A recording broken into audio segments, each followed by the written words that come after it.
മണിമുത്തിൻ്റെ പുതുപുത്തൻ വിശേഷങ്ങളിലേക്ക് എല്ലാവർക്കും സ്വാഗതം. അങ്ങനെ അച്ചാന്നും വിളിച്ചുകൊണ്ട് മണിക്കുട്ടി കൃഷ്ണയുടെ അടുത്തേക്ക് വരുമ്പോൾ എന്ത് പറ്റിയും ടെൻഷനോട് ചോദിക്കുന്നുണ്ട് കൃഷ്ണ. അപ്പോൾ അച്ഛനെ രക്ഷിക്കാൻ ഞാൻ ഫ്ലവർ വേസ് വീശിയപ്പോൾ മാമൻ്റെ നെറ്റിയിൽ കൊണ്ടു ശകലം മുറിഞ്ഞു എന്ന് പറയുന്നുണ്ട് മണിക്കുട്ടി. നീ എൻ്റെ മോനെ തല്ലിയെന്നും പറഞ്ഞുകൊണ്ട് ജയമോഹിനി മണിക്കുട്ടിയെ പിടിച്ചു വലിക്കുമ്പോൾ കൃഷ്ണ മണിക്കുട്ടിയെ ചേർത്ത് പിടിക്കുകയാണ് ചെയ്യുന്നത്. ഭരത്തും ജയമോഹിനിയും കൂടെ മണിക്കുട്ടിയെ പിടിച്ച് വലിക്കുന്നുണ്ടെങ്കിലും കൃഷ്ണ മണിക്കുട്ടിയെ വിട്ടുകൊടുക്കാതെ ചേർത്ത് പിടിക്കുകയാണ്. അപ്പോൾ ഇതെല്ലാം കണ്ടുകൊണ്ട് കാവ്യ ഒന്ന് നിർത്തുമോ, എല്ലാവരും ഒന്ന് നിർത്തുന്നുണ്ടോ എന്ന് പറഞ്ഞ് അലറുകയാണ് കേട്ടോ. എന്നിട്ട് പറയുന്നുണ്ട്, ഞാൻ എല്ലാം കാണുകയും കേൾക്കുകയും ചെയ്യുന്നുണ്ട്. കൃഷ്ണയും നിങ്ങളുടെ മോളും കൂടി ഈ വീട്ടിലെ സമാധാനം തകർക്കാനായിട്ട് പുറപ്പെട്ടിരിക്കുകയാണോ? മതിയായില്ലേ കൃഷ്ണയ്ക്ക് എന്ന് കാവ്യ ചോദിക്കുമ്പോൾ ഞാനല്ല പ്രശ്നത്തിന് തുടക്കമിട്ടത് എന്ന് പറയുന്നുണ്ട് കൃഷ്ണ. അപ്പോൾ കാവ്യ പറയുന്നുണ്ട്, ഓഫീസിൽ പോവണ്ടെന്ന് അമ്മ പറഞ്ഞാൽ പോവാതിരുന്നൂടെ? പോണെന്ന് എന്താ ഇത്ര നിർബന്ധം? നിങ്ങൾ ചെല്ലാതിരുന്നത് കൊണ്ട് ഓഫീസ് തകർന്നു പോവുകയാണെങ്കിൽ പൊയ്ക്കോട്ടെ, ഞാൻ സഹിച്ചു. അപ്പോൾ കൃഷ്ണയ്ക്ക് ഒരു ഇഷ്യൂ ഉണ്ടാക്കണം, അതാണ് ഉദ്ദേശം എന്നൊക്കെ കാവ്യ കൃഷ്ണയെ കുറ്റപ്പെടുത്തി പറയുമ്പോൾ എനിക്കൊരു ഉദ്ദേശവും ഇല്ല, ഓഫീസിൽ പോകുന്നില്ല എന്ന് പറയുന്നുണ്ട് കേട്ടോ കൃഷ്ണ. തുടർന്ന് മണിക്കുട്ടിയോട് ഫയലും ലാപ്ടോപ്പും ഒക്കെ ഭരത്തിനെ ഏൽപ്പിക്കാൻ പറയുമ്പോൾ മണിക്കുട്ടി അതെല്ലാം ഭരത്തിനെ എടുത്തു കൊടുക്കുന്നുണ്ട് കേട്ടോ. അപ്പോൾ അവിടെ വെച്ചാൽ മതിയെന്ന് പറയുന്നുണ്ട് ഭരത്ത്. ലാപ്ടോപ്പ് തന്നിട്ട് കാര്യമൊന്നുമില്ലല്ലോ, അതിൻ്റെ പാസ്വേഡ് അറിയണ്ടേ, എന്താന്ന് വെച്ചാൽ പറഞ്ഞു തുലയ്ക്കുമെന്ന് ഭരത്ത് പറയുമ്പോൾ രാധികയായിരിക്കും മാമ പാസ്വേഡ്, അല്ലെങ്കിൽ മണിക്കുട്ടിന്നായിരിക്കുന്ന മുത്തും. അതെ അതാ പറയാൻ ഇത്ര മടിയെന്ന് ജയമോഹിനിയും പറയുന്നുണ്ട് കേട്ടോ. കാവ്യ അതാണ് പാസ്വേഡ് എന്ന് കൃഷ്ണ പറയുന്നത് കേട്ട് ശരിക്കും ഹൃദയം തകർന്നു പോകുന്നുണ്ട് കാവ്യയുടെ. രണ്ട് കണ്ണുകൾ നിറഞ്ഞൊഴുകുന്നുണ്ട് കേട്ടോ. അതിനുശേഷം കാണിക്കുന്നത് മോള് പേടിച്ചു പോയി അല്ലേ എന്ന് മണിക്കുട്ടിയോടായിട്ട് കൃഷ്ണ ചോദിക്കുമ്പോൾ മണിക്കുട്ടി പറയുന്നുണ്ട്, അച്ഛനെ മാമൻ എന്തെങ്കിലും ചെയ്യുമോ എന്നുള്ള പേടി മാത്രമേ എനിക്കുണ്ടായിരുന്നുള്ളൂ, അതുകൊണ്ടാണ് ഞാൻ മാമനെ ഫ്ലവർ വേസ് എടുത്ത് തല്ലിയത് എന്ന് പറയുന്നുണ്ട് മണിക്കുട്ടി. എനിക്ക് കാഴ്ച ഉണ്ടായിരുന്നെങ്കിൽ എൻ്റെ നേരെ കൈ ഉയർത്താൻ ഭരത്ത് ധൈര്യപ്പെടുമായിരുന്നോ എന്ന് കൃഷ്ണ ചോദിക്കുമ്പോൾ അച്ഛന് വേദനിച്ചോ എന്ന് മണിക്കുട്ടി തിരിച്ചു ചോദിക്കുമ്പോൾ ഭരത്തിനെ തടയേണ്ടവർ അത് ചെയ്തില്ല എന്നോർക്കുമ്പോഴാണ് അച്ഛന് വേദന. വീണ് കിടക്കുന്നവരെ ഒരു ചവിട്ട് കൂടെ കൊടുക്കുന്നതാ ചിലർക്ക് ധീരത എന്നൊക്കെ പറയുന്നുണ്ട് കേട്ടോ കൃഷ്ണ. അപ്പം മണിക്കുട്ടി പറയുന്നുണ്ട്, അതിന് എൻ്റെ അച്ഛൻ വീണ് കിടക്കുമല്ലോ, അച്ഛൻ വീഴാൻ ഞാൻ സമ്മതിക്കില്ല, പൊതിഞ്ഞ് പിടിച്ചു നിൽക്കും ഞാൻ എന്ന് മണിക്കുട്ടി പറയുന്നത് കേൾക്കുമ്പോൾ കൃഷ്ണ പറയുന്നുണ്ട്, ഈ പ്രായത്തിൽ അച്ഛൻ്റെ ജീവൻ രക്ഷിക്കാനും നീ തന്നെ വേണ്ടി വന്നു എന്ന് പറയുമ്പോൾ മണിക്കുട്ടി കരയാണ് കേട്ടോ. മോള് കരയരുത് എന്ന് പറഞ്ഞ് കണ്ണ് തുടച്ചു കൊടുക്കുമ്പോൾ അച്ഛനും കരയല്ലേ എന്ന് പറഞ്ഞ് കൃഷ്ണയുടെ കണ്ണും തുടച്ചു കൊടുക്കുന്നുണ്ട് മണിക്കുട്ടി. ഇവിടെ ജയമോഹിനി ഭരത്തിന്റെ മുറിവൊക്കെ തുടച്ച് ബാൻഡേജ് ഒട്ടിച്ച് കൊടുക്കുകയാണ് കേട്ടോ.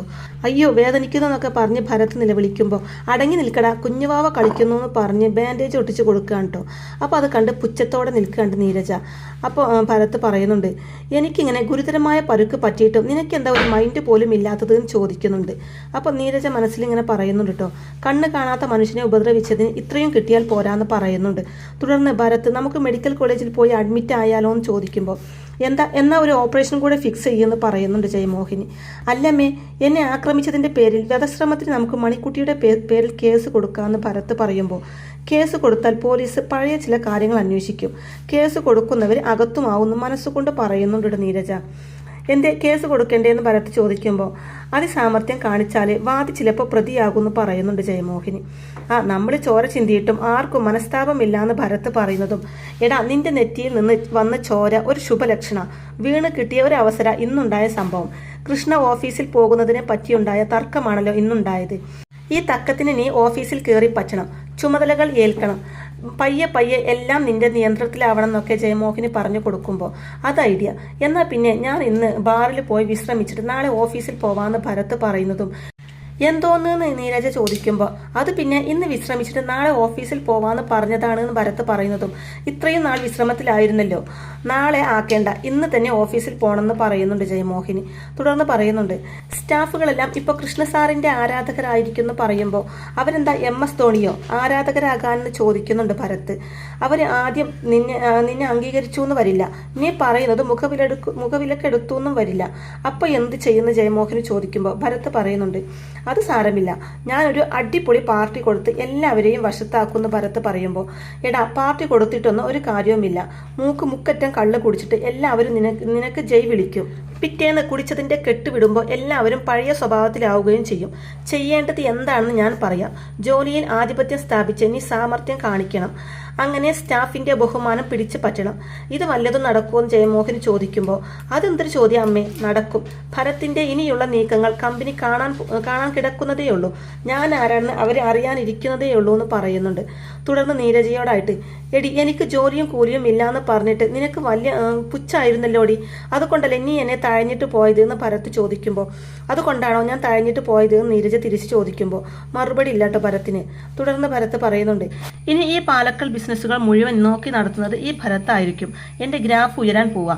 ഈ സെൻസസ് ഇങ്ങനെ വരുന്നത് പോലെ ഇങ്ങനെ പോയിട്ട് എൻ്റെ കണ്ണിൽ കുത്തുന്നു പറഞ്ഞ് വീമ്പിളക്കുന്നുണ്ട് കേട്ടോ ഭരത്. അതിനുശേഷം കാണിക്കുന്നത് മുത്തിനെ സ്കൂളിലേക്ക് പറഞ്ഞയക്കാൻ റെഡിയാക്കുകയാണ് കേട്ടോ കാവ്യ. സ്കൂളിലെ വിശേഷങ്ങളൊന്നും ചോദിക്കാൻ അമ്മയ്ക്ക് സമയം കിട്ടുന്നില്ല എന്ന് കാവ്യ പറയുമ്പോൾ മുത്ത് പറയുന്നുണ്ട്, എൻ്റെ ക്ലാസ്സിൽ പുതിയ 2-3 കുട്ടികൾ വന്നിട്ടുണ്ട് എന്ന് പറയുമ്പോൾ അവരുമായിട്ടൊക്കെ മോള് കൂട്ടായോ എന്ന് കാവ്യ സ്നേഹത്തോടെ ചോദിക്കുമ്പോൾ മുദ്ര ശിവദാസാണ് എൻ്റെ ബെസ്റ്റ് കൂട്ട്. ആ കുട്ടിയുടെ അമ്മ കോളേജിൽ ടീച്ചറാണെന്നൊക്കെ പറയുമ്പോൾ മുദ്ര എങ്ങനെയാ, നന്നായിട്ട് പഠിക്കുന്ന കുട്ടിയാണോ എന്ന് ചോദിക്കുന്നുണ്ട് കേട്ടോ കാവ്യ.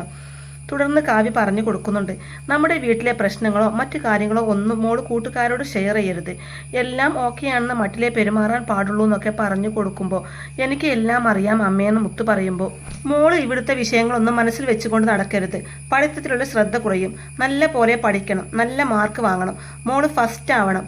ഇനിയുള്ള കാലത്ത് പെൺകുട്ടികൾക്ക് പഠിത്തം ഏറ്റവും അത്യാവശ്യമുള്ള കാര്യമാണ്, എങ്കിൽ മാത്രമേ അവർക്ക് സ്വന്തം കാലിൽ നിൽക്കാൻ പറ്റുള്ളൂ എന്നൊക്കെ പറഞ്ഞു കൊടുക്കുമ്പോൾ ഞാൻ പഠിക്കും അമ്മേ, പക്ഷേ മണിക്കുട്ടിയെ ഈ വീട്ടിൽ നിന്ന് നമ്മൾ പുറത്ത് ചാടിക്കണം, എന്നിട്ട് എൻ്റെ അച്ഛനെ തിരിച്ചു പിടിക്കും.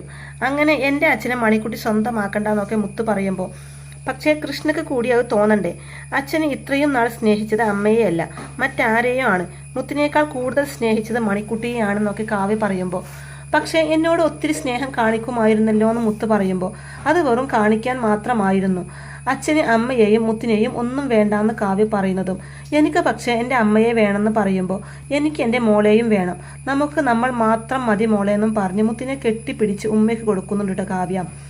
അപ്പോഴേക്കും മുത്തിനുള്ള ലഞ്ച് ബോക്സ് ഒക്കെ റെഡിയാക്കി മുത്ത് സ്കൂളിൽ പോകാൻ റെഡിയായി താഴേക്ക് വരുമ്പോൾ ഇന്ന് ഉച്ചക്ക് ഫ്രൈഡ് റൈസ് ആണ് കേട്ടോ, മുഴുവനും കഴിക്കണമെന്ന് നീരജ പറയുമ്പോൾ സ്നാക്സ് വെച്ചിട്ടുണ്ടോ ആൻറ്റി എന്ന് ചോദിക്കുമ്പോൾ ഉണ്ടല്ലോ, എല്ലാം റെഡിയാണെന്ന് പറയുന്നുണ്ട്.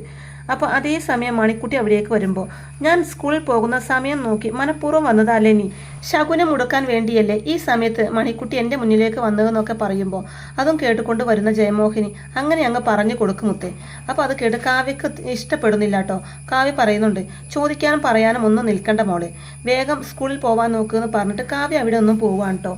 ശേഷം ജയമോഹിനി മണിക്കുട്ടിയോടായിട്ട് പറയുന്നുണ്ട്, നിന്നെ കണിക്കണ്ട് സ്കൂളിലോട്ട് പോയാൽ പിന്നെ ആ ദിവസം അങ്ങ് പോയി കിട്ടും, അതറിഞ്ഞുകൊണ്ട് ആ സമയത്ത് എഴുന്നള്ളി വന്നത് എന്തിനാണെന്ന് ചോദിക്കുമ്പോൾ ഞാൻ അത് ഓർത്ത് വന്നതല്ലാന്ന് മണിക്കുട്ടി പറയുമ്പോൾ ഒന്നും അറിയാത്ത പോലെ നിഷ്കളങ്കാന്ന് പറയുന്നുണ്ട് ജയമോഹിനി. എന്തായാലും നീ വന്നതല്ലേ, നിനക്കൊരു ജോലി തരാമെന്ന് പറഞ്ഞുകൊണ്ട് പെട്ടെന്ന് പോയി എൻ്റെ ഷൂ പോളിസ്റ്റർ എടുത്തു കൊണ്ടുവരാൻ മുത്തിനോട് ആവശ്യപ്പെടുമ്പോൾ മണിക്കുട്ടി അതെടുക്കാൻ വേണ്ടി പോവാൻ കേട്ടോ. അപ്പോൾ മുത്തിൻ്റെ ഷൂ ഇന്നലെ പോളിഷ് ചെയ്തല്ലേ എന്ന് നീരജ് ചോദിക്കുമ്പോൾ അത് ഇന്നലെ അല്ലേ ആൻറ്റി എന്ന് പറയുന്നുണ്ട്. അതെ, നമ്മൾ ഇന്നലെ കുളിച്ചെന്ന് പറഞ്ഞ് ഇന്ന് കുളിക്കാതിരിക്കില്ലല്ലോ എന്ന് പറയുന്നുണ്ട് ജയമോഹിനി. അപ്പോഴേക്കും മണിക്കുട്ടി പോളിഷർ കൊണ്ടുവന്ന് മുത്തിനെ ഏൽപ്പിക്കുമ്പോൾ എനിക്കിത് കാണാൻ കൊതിയായിട്ടല്ല എടുത്തു കൊണ്ടുവരാൻ പറഞ്ഞത്, നോക്കി നിൽക്കാതെ എൻ്റെ ഷൂ പോളിഷ് ചെയ്യുമെന്ന് പറയുന്നുണ്ട് മുത്ത്. അപ്പം മണിക്കുട്ടി മടിച്ചു നിൽക്കുമ്പോൾ എന്താ നോക്കി നിൽക്കുന്നത്, എൻ്റെ കാലിൽ ഷൂ കിടക്കുന്നത് കാണുന്നില്ലേ എന്ന് ചോദിക്കുമ്പോൾ ജയമോഹിനിയും ഷൂ പോളിഷ് ചെയ്യാൻ ആവശ്യപ്പെടുമ്പോൾ നിവൃത്തിയില്ലാതെ മുത്തിൻ്റെ കാലിൽ കിടക്കുന്ന ഷൂ പോളിഷ് ചെയ്ത് കൊടുക്കുകയാണ് മണിക്കുട്ടി. അപ്പോൾ ജയമോഹിനി പറയുന്നുണ്ട്, നാളെ ഇത് പ്രത്യേകം പറയില്ല, മുത്ത് റെഡിയായി വരുമ്പോഴേക്കും ഈ ഷൂ പോളിഷ് ചെയ്ത് കൊടുക്കണമെന്ന് പറയുന്നുണ്ട് കേട്ടോ ജയമോഹിനി. അപ്പോൾ നീരജ് ഇങ്ങനെ മനസ്സിലിങ്ങനെ ആലോചിക്കുന്നുണ്ട്, കൃഷ്ണേട്ടൻ എങ്ങാനും അറിഞ്ഞിരുന്നെങ്കിൽ എല്ലാവർക്കും കിട്ടിയേനെ എന്ന് പറയുന്നുണ്ട് നീരജ. അങ്ങനെ ഷൂ പോളിഷ് ചെയ്ത് കഴിഞ്ഞ് ബാഗ് ഒരു മണിക്കുട്ടിയുടെ കയ്യിൽ കൊടുത്ത് കാറിൽ കൊണ്ടുവെക്കാൻ കൽപ്പിക്കുന്നുണ്ട് മുത്ത്. അങ്ങനെ മണിക്കുട്ടി ബാഗ് കാറിൽ കൊണ്ടുപോയി വെച്ച് ഡോർ അടയ്ക്കാൻ നോക്കുന്നതും ഡോർ അടയ്ക്കണ്ട, മുത്ത് വരുന്നത് വരെ നീ അത് അങ്ങനെ പിടിച്ചു നിൽക്കുമെന്ന് പറയുന്നുണ്ട് ജയമോഹിനി. അങ്ങനെ മുത്ത് കാറിൽ കയറി ഇനി ഡോർ അടയ്ക്കാൻ നിന്നോട് പ്രത്യേകം പറയണോടി എന്ന് പറയുമ്പോൾ മണിക്കുട്ടി ഒന്നും മിണ്ടാതെ ഡോർ അടയ്ക്കാൻ കേട്ടോ. അങ്ങനെ മുത്ത് ടാറ്റയൊക്കെ പറഞ്ഞ് സ്കൂളിലേക്ക് പോവാണ്. ശേഷം ജയമോഹിനി മണിക്കുട്ടിയോടായിട്ട് പറയുന്നുണ്ട്, കണ്ടോ യോഗമുള്ള പെൺകുട്ടികൾ പഠിക്കാൻ പോയത്, ഇവിടെ ഇങ്ങനെ നിൽക്കാനാണ് നിന്റെ പരിപാടിയെങ്കിൽ നിനക്കൊരിക്കലും സ്കൂളിൽ പോകാൻ പറ്റില്ല, ഇവിടെ ജോലിക്കാരിയായി കഴിയേണ്ടി വരും, അതുകൊണ്ട് ഈ വീട് വിട്ട് പോകുന്നതാണ് നിനക്ക് നല്ലത്, കൃഷ്ണയെയും പിടിച്ചുകൊണ്ട് ഇവിടുന്ന് പോ, വേണമെങ്കിൽ കാവ്യയോട് പറഞ്ഞ് കുറച്ച് പൈസയും തരാം, പൈസ തരാമെന്ന് പറഞ്ഞിട്ടുണ്ടെന്ന് വെച്ച് അതിന് കണക്ക് പറഞ്ഞുകൊണ്ട് വരരുത്, ഒരൊറ്റ പൈസ തരില്ല, അത് നിന്റെ അവകാശമൊന്നുമല്ല, എൻ്റെ ഒരു ഔദാര്യം, അങ്ങനെ വിചാരിച്ചാൽ മതിയെന്ന് പറഞ്ഞിട്ട് അവിടെ ഒന്നും പോവാണ്ട് ജയമോഹിനി. പിന്നീട് നമ്മുടെ ഭരത് ഓഫീസിലെത്തി ആദ്യം തന്നെ കൃഷ്ണയുടെ ബോർഡ് എടുത്ത് വലിച്ചെറിയാൻ കേട്ടോ. എന്നിട്ട് ബാഗിൽ നിന്ന് മറ്റൊരു ബോർഡ് എടുത്ത് ഒന്ന് നോക്കിയതിന് ശേഷം പറയുന്നുണ്ട്, ഭരത് ജി മേനോൻ എന്ന് ടൈപ്പ് ചെയ്യാൻ പറഞ്ഞതാണല്ലോ, ഇതിപ്പോൾ ബാലഗംഗാധര മേനോൻ. ഈ തന്തപ്പിടിയുടെ പേര് കണ്ട കാലം മുതൽ തുടങ്ങിയതാണ് എൻ്റെ കഷ്ടകാലം എന്ന് പറയുന്നുണ്ട് ഭരത്. തുടർന്ന് ആ ബോർഡ് എടുത്ത് അവിടെ ടേബിളിൽ വെക്കുന്നുണ്ട്. ശേഷം MD ചെയറിൽ ഇരുന്ന് കൊള്ളാം, ഒരു തലയെടുപ്പൊക്കെ ഉണ്ട് എന്ന് പറയുന്നുണ്ട്. അങ്ങനെ MDയുടെ കസേരയിൽ ഭരത്തിത ആസനാസ്ഥനായിരിക്കുന്നു എന്ന് പറഞ്ഞ് ബെല്ലടിക്കുന്നുണ്ട് കേട്ടോ ഭരത്. അപ്പോഴേക്കും മാനേജർ വിനോദ് അങ്ങോട്ടേക്ക് വരുന്നുണ്ട്. ആഹാ ഭരത് സാറോ എന്ന് ചോദിക്കുമ്പോൾ ആഹാ ഭരത് സാർ അല്ല, ഭരത് മേനോൻ സർ എന്ന് ഭരത് പറയുന്നതും കൃഷ്ണൻ സാറ് വരില്ലേ എന്ന് അയാൾ ചോദിക്കുമ്പോൾ അയ്യോ കൃഷ്ണ സാറോ, കൃഷ്ണ സാറെ കാണാനിട്ട് നിനക്ക് ഉറക്കം വരില്ല അല്ലേ, ആ ബോർഡ് നോക്കടോ എന്ന് പറയുമ്പോൾ അദ്ദേഹം ആ ബോർഡ് നോക്കി വായിക്കുന്നുണ്ട് കേട്ടോ. ഇനി ഈ കമ്പനി ഭരിക്കുന്നത് പുതിയ MD ആയ ഞാനാണ്. നാളെ മുതൽ ഭരത് സാർ വരുമ്പോൾ ആ കാറിന്റെ ഡോർ തുറന്നു തരാൻ സെക്യൂരിറ്റിയോട് പറയണം.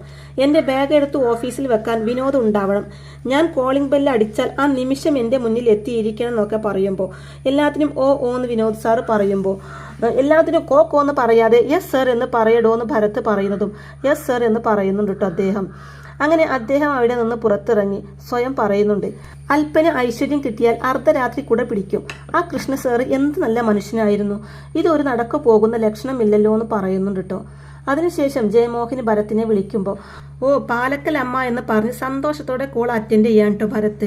Yes managing director Bharath Menon here എന്ന് ഭരത് പറയുന്നതും നീ ഓഫീസിൽ എത്തിയോ എന്ന് ജയമോഹന് ചോദിക്കുമ്പോൾ എത്തിയെന്ന് മാത്രമല്ല സ്ഥാനാരോപണവും നടത്തി. ആദ്യം ആ കൃഷ്ണയുടെ ബോർഡ് എടുത്ത് ഞാൻ ദൂരെ കളഞ്ഞു. അങ്ങനെ മിസ്റ്റർ അളിയൻ ഓഫീസിൽ നിന്ന് പുറത്തായി എന്ന് പറയുന്നതും എടാ ഇനി വീട്ടിൽ നിന്ന് നമുക്ക് പുറത്താക്കണം. പിന്നെ MDയുടെ കസേരയിൽ ഇരുന്നത് കൊണ്ടായില്ല, ഞാൻ പറഞ്ഞതൊക്കെ ഓർമ്മയുണ്ടല്ലോ. ജോലിക്കാരെ ഞെട്ടിക്കണമെന്ന് ജയമോഹന് പറഞ്ഞു കൊടുക്കുമ്പോൾ മാനേജർ വിനോദിനെ രാവിലെ തന്നെ ഞാനിന്ന് ഞെട്ടിച്ചു എന്ന് ഭരത് പറയുന്നതും നീ ജോലിയിൽ ഒരു പുലിയാണെന്ന് അവർക്ക് തോന്നണമെന്ന് ജയമോഹന് പറയുന്നതും ഞാൻ ജോലിപ്പുലിയായിരിക്കും അമ്മേ, ജോലിപ്പുലി എന്ന് ഭരത് പറയുമ്പോൾ സന്തോഷത്തോടെ നിൽക്കുന്ന ജയമോഹിനിയെയും കാണിച്ചുകൊണ്ടാണ് കേട്ടോ ഇന്നത്തെ ഈ എപ്പിസോഡ് അവസാനിക്കുന്നത്.